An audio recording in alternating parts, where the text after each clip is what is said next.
Joining me inside the wind tunnel is the defending NTT IndyCar champ. But the last time that we talked with Alex Palou, he was explaining why he needed a Rolex.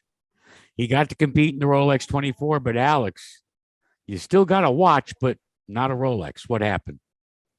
It's still a plastic watch. So unfortunately, yeah, that didn't really go well.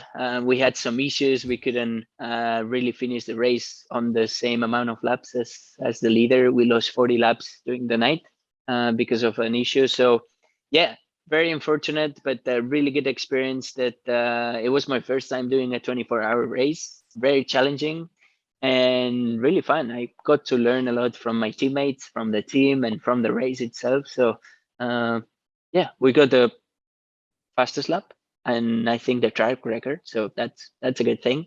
And hopefully we'll try and get that new watch next year, I guess. I was going to say, all that did was whet your appetite and increase that bucket of revenge that you'll have to wait, well, for 360 plus days before you get that Rolex opportunity number 2. That's okay. And in the meantime, Alex, in the off season, when we first visited last year on one of the early episodes of Wind Tunnel here, you were making your move to Chip Ganassi Racing, and there were a lot of variables and a lot of unknowns.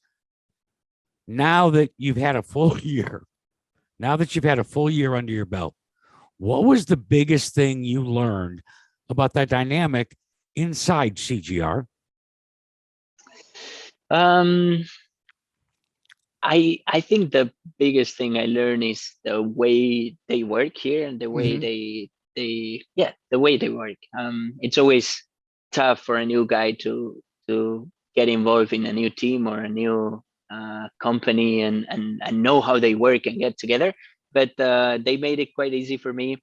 I know exactly how they work. They like if things are going good, they like some good donuts just to recompensate, and they can work even better. So no, I mean they are amazing. We had a good year. It was my first year, so there was some stuff that I didn't really get up to speed, but hopefully that we improve that over the postseason or preseason, and we're ready to roll.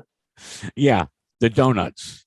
That's something that a lot of my listeners probably aren't aware of, but you've kind of used it as the carrot at the end of the stick for your team whenever they do have success.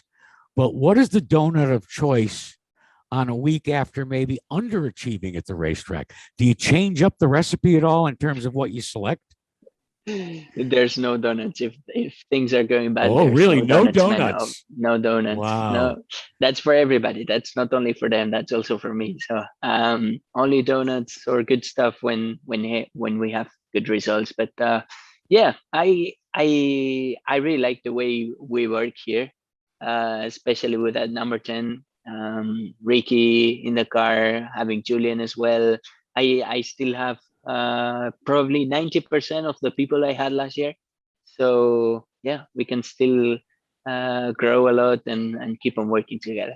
Well, in the meantime, the NTT IndyCar Series still immersed in the off season, while NASCAR and other groups like the Rolex IMSA WeatherTech scene have come up and begun to shake off the winter doldrums. So, how antsy are you getting to get down to St. Pete? I'm really, really excited to get down to St. Pete, but it's coming really soon. Like it's gonna be 2 weeks and we're there. So it feels weird because we haven't tested yet. So I haven't been in the car since probably Long Beach. So it's been long, and we only have 1 day next week. So it's gonna be short. It's not gonna be enough, but it's the same for everybody or almost everybody except for rookies and stuff. And yeah, I'm really excited. I saw some NASCAR racing and I was like, man, I want to race as well. Like at least I got to race at the Rolex, which that was really good to get some laps in to just get that feel of racing and going back to work. And I think we're ready for St. Pete, man. How are you a better driver in 2022 than you were in your championship drive of 2021? Oh, lots of stuff. First of all, experience. I have more experience than last year. I know how to what things I need to improve for this year. I think last year I was lacking some places, and hopefully I got that better. So yeah, hopefully I'm a better driver this year. A lot of folks know Alex Palou when he burst onto the scene in the IndyCar series. It was a fulfillment, as you have shared with me before, of a long time dream of yours. But the way you got there is the part that fascinates me. Had to go almost halfway around the globe to make your name. You did not object at all to strapping yourself into the cockpit of anything that might become available. When you look back on the journey, it certainly has been worthwhile. But are there elements that remain really bright in your wow? Winning the championship was great, but boy, my time in Japan was equally great. Absolutely. I think I had one of the best rides ever. Like I got to experience the racing in Europe for a long time. I got to experience racing in Japan, which that's something really different. And now I'm racing here in the US. So I think it's something that just helps me grow because they have really good stuff in Japan and really good stuff in Europe. So I think that helps me be just better overall. But yeah, I had a lot of good times in Japan. To be honest, it's probably one of my favorite memories. But it's not it's not close to how I'm feeling now. To be honest, I'm really happy here. It was my dream to be here. We won the championship last year, so I couldn't be better. But it was a really good experience to race in Japan, to learn about the culture, to be there alone for some days and just trying to get food and only speaking a little bit of English. So it was fun. I learned a lot, and it's an experience that I would recommend everybody to go there and try and live there for at least a week or two. So my question to you is: 1 year ago, if you walked down to the monument in the middle of the Indianapolis, of the city of Indianapolis, passerbys may have not even recognized who Alex Palou was. But this off season, what's the recognition factor? Are you being stopped outside of the shop when you're just, let's say, at the grocery store picking up that fried chicken? Are people more, shall I say, reacting to, hey, that's Alex Palou?